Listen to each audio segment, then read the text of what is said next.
It was October 1863, early springtime in Sydney, Australia. The sun was bright, but a chilly wind whisked up the broad surface of the harbour, dashing reflections to pieces.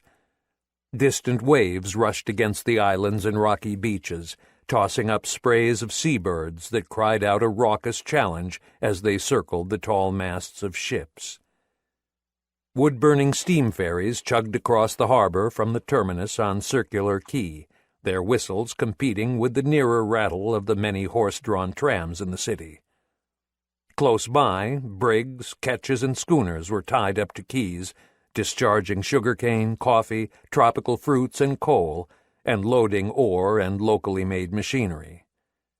Because of all this activity, the two men who searched the docks were forced to step around piles of sacks and stacks of barrels and dodge stevedores who were bent low under heavy loads as they hurried in and out of the gaping doors of pitch-roofed warehouses.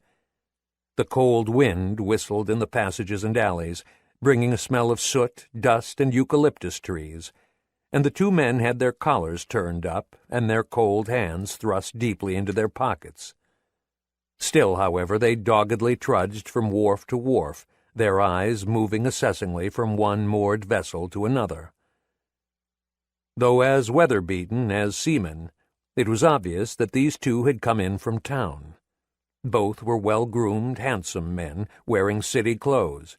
Their good hats were set squarely on their heads, and their boots were decently shined.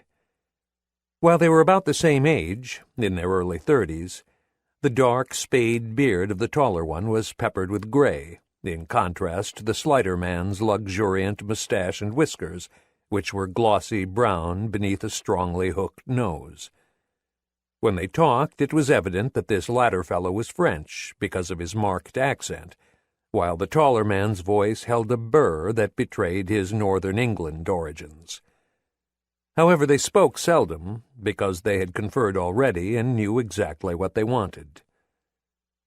Everywhere there were notices nailed to walls, doors, bowsprits, and masts, announcing departures, advertising for men, or putting craft up for sale.